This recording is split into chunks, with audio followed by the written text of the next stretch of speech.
In today's video, I'm going to show you my process of how I painted Saruman's cloak.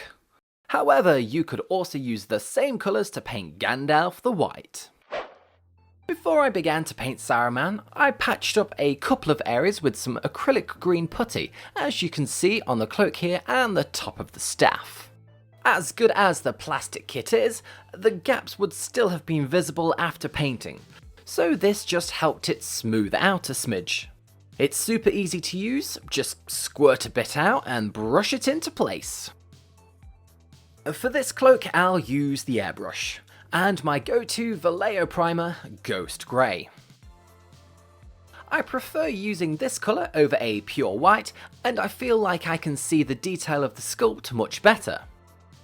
Plus it's just a nice thin undercoat, ready for the next paint, which will be Charred Bone by Army Painter. I'm going to use this as a darker base colour first to cover all of the primer we have just put on. Once the miniature will be completed, it will have a nice cream coloured undertone, with the majority of the cloak being brighter with lighter colours added on. As soon as the charred bone has dried, skeleton bone was next through the airbrush. Here we are looking to pick out the upper areas of the cloak as much as possible. If you feel like you have taken too much of that charred bone away from the shadows, then you could always go back in afterwards and add more in.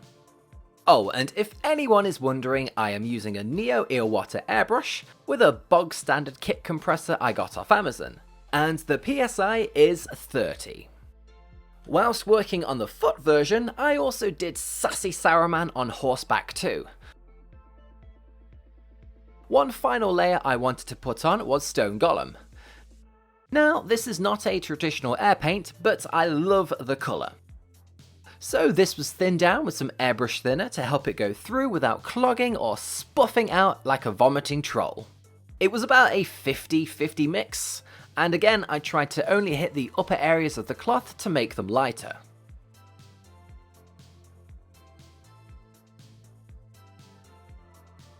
Okie dokie, that's the airbrushing done, and we're onto the good old bristled brush. And we're going to start creating some shading on our layered cloth. I'm using a cypress brown air paint for this, because it's already pretty thin and I like the colour. I'll combine this with some flow improver, and that will help it glide into the recesses more, especially on the detailed part. For the main section of the cloak, the shadows were starting to take shape by painting on layers to create the darker areas. My tip would be to go around the whole miniature once, and let the paint fully dry.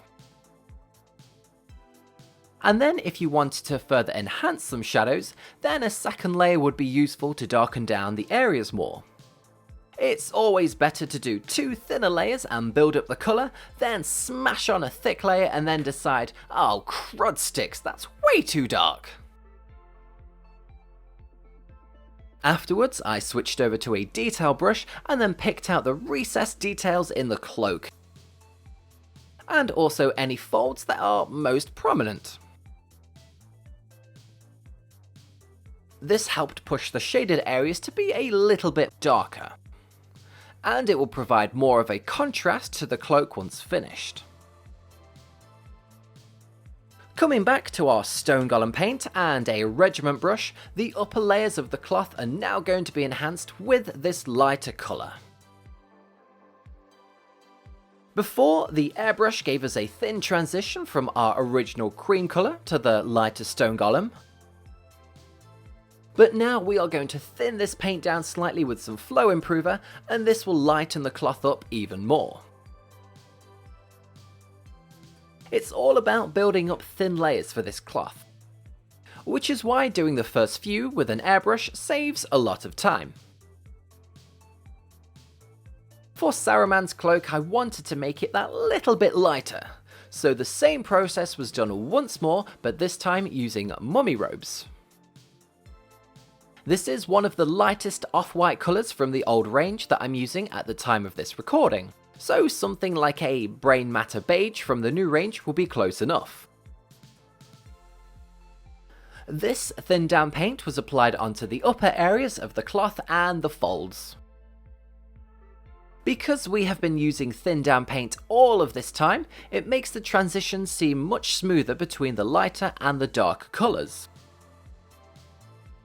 You could also paint Gandalf the White in the same manner, although you could switch out this last paint for matte white.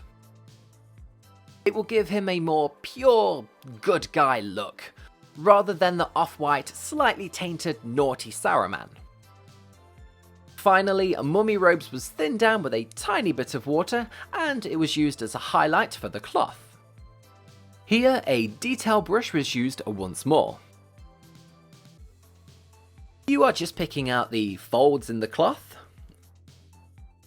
the feet, well, the one shoe that you can see, the edges of the cloak,